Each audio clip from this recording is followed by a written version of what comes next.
আসসালামু আলাইকুম। আজকে গার্হস্থ্য বিজ্ঞানের পঞ্চম চ্যাপ্টারের সলভ ক্লাস করবো ইনশাআল্লাহ। এমসিকিউ গুলো আলোচনা করবো, পরীক্ষার সম্মত সম্ভাব্য যেগুলো সেগুলো নিয়ে আর কি।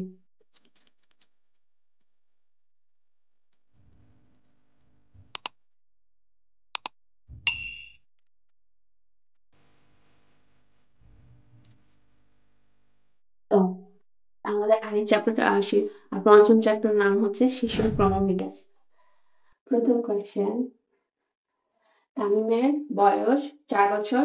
তার শিখন, বুদ্ধিমত্তা এবং চিন্তার ক্ষেত্রে পরিবর্তন ঘটেছে কিসের বৃদ্ধি ও পরিপক্কতার ফলে? চিন্তা শক্তি, স্মৃতিশক্তি, মস্তিষ্ক এবং শরীরে। এখন শিক্ষণ, বুদ্ধিমত্তা, চিন্তা ক্ষেত্রে পরিবর্তন ঘটেছে। এই যে তিনটার কথা বলা হয়েছে, বুদ্ধিমত্তা, শিক্ষণ, চিন্তা ক্ষেত্র, এই ব্যাপারগুলো আমাদের কিসের সাথে সম্পর্কিত? মস্তিষ্কের সাথে, যেগুলো আমাদের মানে চিন্তা ভাবনা করে চিন্তার বিষয় আর কি। এখন শারীরিক ব্যাপার তো না, মানুষের হাঁটা চলা খেলাধুলা যেমন শারীরিক ব্যাপার, তেমনি শিক্ষণ, চিন্তা ও বুদ্ধিমত্তা এগুলো হচ্ছে মস্তিষ্কের সাথে সম্পর্কিত। তো যেহেতু এটা শিক্ষণ, বুদ্ধিমত্তা এবং চিন্তা ক্ষেত্র এগুলো তোমার মস্তিষ্কের সাথে সম্পর্কিত, তো এই পরিবর্তনগুলো ঘটেছে মস্তিষ্কের কারণে। আচ্ছা, 2 নম্বর প্রশ্ন, কোনটি শিশুর বর্ধনজনিত পরিবর্তন? বুদ্ধিগত, আবেগীয়, ভাষাগত এবং দৈহিক পরিবর্তন কোনটি? বর্ধনজনিত মানে হচ্ছে এটা বাড়ে, এখন মানে বাহির থেকে আমরা দেখতে পারতেছি, সেটা কি? দৈহিক পরিবর্তন। শিশুর দৈহিক পরিবর্তন হচ্ছে বর্ধনজনিত পরিবর্তন। এবং 3 নম্বর, মানব জীবনের কোন সময়ে ছেলে মেয়েদের পুরুষের মতো এবং মেয়েদের নারীদের মতো লক্ষণ প্রকাশ পায়? এটা কখন? যে মাতৃগর্ভে না অতি শৈশব, এটা প্রকাশ পায় কৈশোরকালে। একজন ছেলে এবং মেয়ের মধ্যে তাদের যে গুণাগুণ, মানে ছেলেদের ছেলে এবং মেয়েদের গুণাবলীগুলো, সেটা প্রকাশ পায় কৈশোরে। 4, একজন পূর্ণবয়স্ক মানুষের মাথার আকৃতি শুনলে কতভাগ? এটা তো একদম মানে বইতে বলা, কিংবা আমাদেরকে হচ্ছে গিয়ে মানে বলে দেয়, এটা তো আমাদের সঙ্গে তো করতে পারবো না। এটা হচ্ছে 7/1 পরিপক্কতা মানুষের কোনটির বৈশিষ্ট্য উন্মোচন করে? এখন আমরা নেক্সট হচ্ছে পরিপক্কতা মানুষের কোন বৈশিষ্ট্য উন্মোচন করে? পরিপক্কতা মানুষের অন্তর্নিহিত বৈশিষ্ট্য উন্মোচন করে, মানুষের যে মানে অভ্যন্তরীণ যে বৈশিষ্ট্যগুলো আছে সেগুলো উন্মোচন করে। তার মতে পরিপক্কতা হচ্ছে নির্দিষ্ট জীবন চক্রের বংশগত প্রভাবের যোগফল। কার মতে? গ্যাসেলের মতে। এটা হচ্ছে বইতে ডিসকাশন, মানে বইতে বলা আছে। বইতে বলা বলতে এগুলো তো আমাদের ডাইরেক্ট মুখস্থ করতে হবে, এগুলো নিয়ে তো বিষয় কিছু নাই। বেসিক ক্লাসে যেগুলো আমরা আলোচনা করছি, তোমার বইগুলোতে এই যে সংজ্ঞাগুলো দেয়া আছে, এই সংজ্ঞাগুলোর সাথে রাইটারের নামটা একটু মিলাই মনে রাখার চেষ্টা করবা। শিশুর মাতৃকালীন বিকাশে কোনটি প্রধান? পরিপক্কতা। মানে শিশু কি মানে মাতৃকালীন বিকাশ, মাতৃগর্ভ থাকতে কি করে? মাতৃগর্ভে যখন থাকে তখন তো শিখেও না, অনুকরণ করে না, এসব তোর মধ্যে আসে না। ওর মধ্যে কি আছে? পরিপক্কতা আসে। একদম ছোট থেকে, একটুখানি থেকে আস্তে আস্তে বড় হয়, এটাই তো পরিপক্কতা। আর পরিপক্কতা শিক্ষণের পর শিশুর মধ্যে ব্যক্তিত্ব এবং ব্যক্তি স্বাতন্ত্র্য পরিলক্ষিত হয় কেন? শিশুর আগ্রহ অনুশীলনের কারণে, উদ্দীপনার কারণে, পরিবেশের ভিন্নতার কারণে। এটা কি পরিবেশের ভিন্নতার কারণে হবে? কারণ বেশিরভাগ প্রত্যেকটা ফ্যামিলিতে মানুষই থাকে, ওই একই কাজবাজি হয়, কিন্তু তারপরেও পরিবেশই আলাদা হয়। একজন মানুষ এক এক রকম, কারো হওয়ার কারণ পরিবেশও ভিন্ন হয়। তো যে ব্যক্তি স্বাতন্ত্র্যতা আসে, এটা পরিবেশ ভিন্নতার কারণে ব্যক্তির মধ্যে তার আলাদা একটা বৈশিষ্ট্য আসে আর কি। কোন সময়কাল শিশু পরবর্তী জীবনের মূল ভিত্তি? কোন সময়টা? শৈশবকাল, হ্যাঁ। শৈশবকালীন শিশুর পরবর্তী জীবনের ভিত্তি, ওইটাই তো শিশু, একটা বাচ্চা একেবারে ছোট, এরপরে শৈশবকালটাই তো আসে। তো ওই সময় মানুষ মোটামুটি তার জীবনের আচার-আচরণগুলো থেকে শুরু করে নৈতিকতা, সবকিছু ওই সময়ই মানুষ শিখে। আস্তে আস্তে আরো শিখে, কিন্তু ওই সময়টাই মানুষের ভিত্তি হয়ে যায় আর কি। অনুশীলন ও চর্চা কোনটিকে ফলপ্রসূ করে? ফলপ্রসূ করা পরিপক্কতা। এটা কি হবে? পরিপক্কতা হবে, শিক্ষণ হবে, আচরণ, অভিজ্ঞতা নাই, যে একটা হবে না।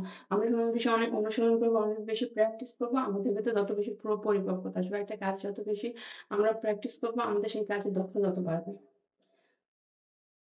২ বছর বয়সে আচরণের যে ধারা প্রতিষ্ঠিত হয় তা সবচেয়ে সংকটপূর্ণ।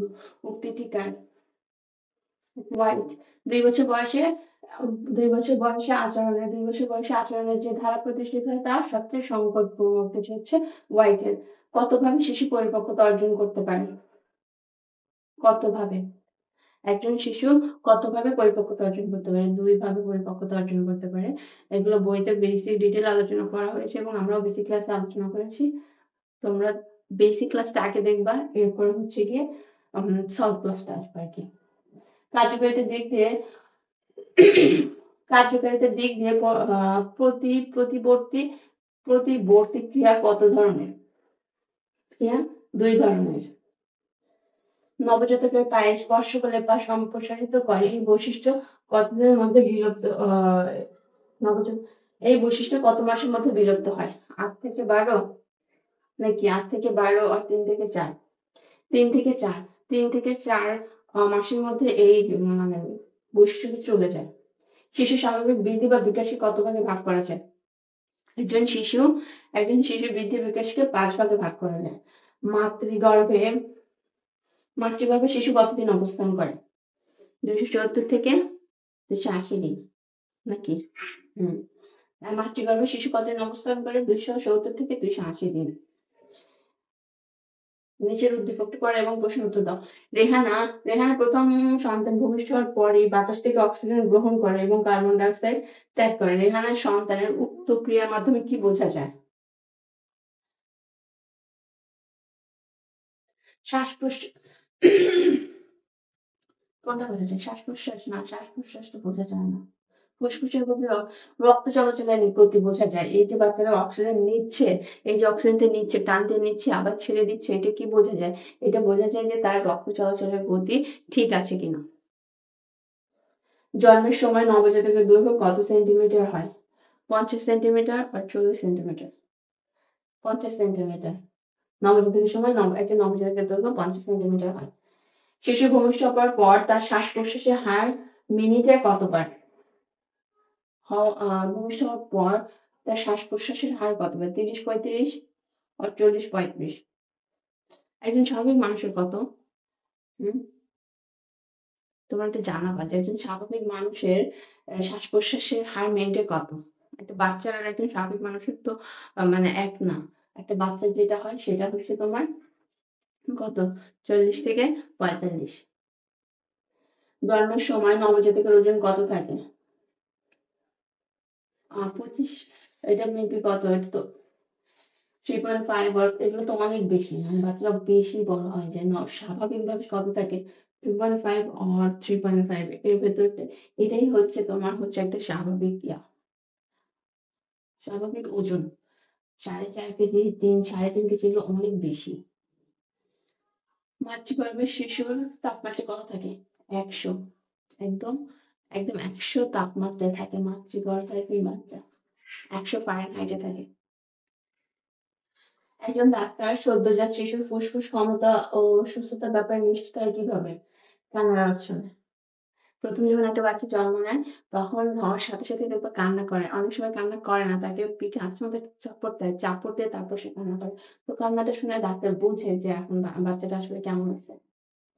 সাধারণ কোন ধরনের স্বাদ নবজাতককে তৃপ্তি দেয়?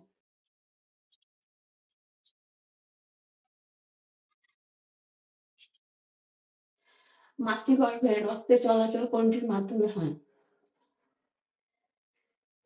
মাতৃগর্ভে রক্ত চলাচল একটা বাচ্চার মধ্যে কিভাবে হয়? একটা নাভি বাচ্চারা কি থাকে মানে সম্ভবত মানুষ মায়ের সাথে সম্পর্কিত কি থাকে? নাভির দ্বারা। বাচ্চা হওয়ার পরে ওদের নাভির সাথে একটা বড় একটা নাড়ি থাকে না? সেই নাড়ি দ্বারা আসলে মানুষের নাড়ি দ্বারা হচ্ছে মাতৃগর্ভে রক্ত চলাচলটা হয়। কোন সময়ে শিশুর কল্পনা শক্তির বিকাশ ঘটে? নবজাতক কালে, প্রাক শৈশবকালে আর বয়স অনুযায়ী। কল্পনা শক্তি কোন সময় হয় এটা? বি প্রাক শৈশবকাল থেকে। আয়েশা নতুন কথা বলা শিখেছে এবং তার ভাষা জিজ্ঞাসার প্রথম ধাপ কোনটি? ভাষা যখন শিখে গেছে তখন কি প্রাক বাচনিক পর্ব। কান্না তো কখন আর ব্যাবলিং কোনটা? ব্যাবলিং যেটা কেবল একটা বাচ্চা কথা মানে যে অস্পষ্ট কেবল মানে এটা ওটা বলা মানে শুধু আওয়াজ করতেছে, ওটা হচ্ছে ব্যাবলিং। আর প্রাক বাচনিক পর্ব, বাচনিক পর্বটা আসে যখন একদম পরিপূর্ণ কথা শিখে যায় তারপরে। ১ থেকে ২৪ মাস পর্যন্ত শিশুর ভাষা বিকাশের কয়টি পর্যায় থাকে? ১ থেকে ২৪ মাস মানে ১ বছরের মধ্যে শিশুর ভাষা বিকাশের কয়টি পর্যায় থাকে? কয়টি পর্যায় থাকে? ৪ টি পর্যায় থাকে। ওই যে কান্না, ব্যাবলিং, তারপর প্রাক-বাচনীয়, তারপর বাচনীয়। কত বছর বয়সে শিশুর একটি অস্থি পেশি এবং স্নায়ুতন্ত্র মজবুত হয়? কত বছর বয়স থেকে? ৪, ৬, ৫, ৭, ২৮। কত হতে পারে এটা? কত বছর বয়সে শিশু অস্থি? ৬ বছর থেকে। এগুলা তো মানে বেসিক, এগুলা নিয়ে তো এগুলা মনে রাখতে হবে, ঠাটায় মুখস্থই করতে হবে। এগুলা নিয়ে তো মানে ভাবনা চিন্তা করে আনসার দেওয়ার কিছু নেই। প্রাক-বিদ্যালয়গামী শিশুদের কি বলা হয়? প্রাক-শৈশবকাল, প্রাথমিক শৈশবকাল, অশৈশবকাল, বয়ঃসন্ধিকাল। বয়ঃসন্ধিকাল তো অনেক পরে আসে, সবার আগে কি আসে? প্রাক-শৈশবকাল। হ্যাঁ, তো প্রাক-শৈশবকালে তো আর কেউ যায় না। আর প্রাথমিক মানে আমাদের প্রাক-বিদ্যালয়গামী, প্রাথমিক শৈশবকাল। প্রাথমিক শৈশবকাল শিশুদেরকে প্রাক-বিদ্যালয়গামী শিশু কাদের বলা হয়? প্রাথমিক শৈশবকালকে। কোন বয়সে শিশু প্রশ্ন করে? কোন বয়স থেকে? ৪ এক তো বড় মানুষ পর থেকে ২ থেকে ৬ হবে। ২ থেকে ৬ মানে যখন থেকে বাচ্চারা কথা বলা শিখে। ২ বছরে তো একটা বাচ্চা মোটামুটি প্রপার কথা বলা শিখে যায়। ২ থেকে এই থেকে একটা বাচ্চারা প্রশ্ন করা শুরু হয়, যেটা ৬ বছর পর্যন্ত হয়। আর এই সময় কিন্তু বাচ্চাকে থামানো উচিত না। ও যা প্রশ্ন করে সেটার উত্তর দিতে হবে। ওইটাকে থামানো মানে ওর বুদ্ধির বিকাশকে থামিয়ে দেয়া। কত বছর বয়সে শিশুর মাঝে ঈর্ষার মনোভাব গড়ে ওঠে? ২, ৩ ও ৩.৫। ২ বছর, এটা হবে ৩.৫ থেকে। হ্যাঁ? আর এই যে শুরু হয় তারপরে এটা মানুষ মরার আগ পর্যন্ত মানুষ শেষ হয় না। সেই যে ৩.৫ থেকে শুরু হয় ঈর্ষা, আর এটা মানুষের মরার আগ পর্যন্ত কেউ শেষ হয় না। রয়েই যায় আমাদের, আর এটা আমরা কখনো আমাদের ভিতর থেকে বেরই করতে পারি না। তো এই ছিল আমাদের আজকে পঞ্চম কি বলে গার্হস্থ্য বিজ্ঞানের আ সেকেন্ড সেকেন্ড পেপারের ৫ম অধ্যায়ের solve class, MCQ solve class. আশা করি তোমাদের উপকার হবে এবং এগুলো দ্বারা মানে পরীক্ষায় তোমাদের মোটামুটি একটা আইডিয়া চলে আসবে। আর বেসিক ক্লাসগুলো দেখবা, বই দেখবা, তখন দেখবা এই কোয়েশ্চেনগুলো আরো ইজি হয়ে গেছে আরকি। আর কিছু কোয়েশ্চেন আছে যেগুলো হচ্ছে মুখস্থই করতে হবে, যেমন মানে বিজ্ঞানের নামগুলো সংজ্ঞার সাথে, সাথে। তো এই ছিল, আশা করি তোমাদের অনেক গরম। যাক, আশা করি তোমাদের অসুবিধা হবে না। এই তো।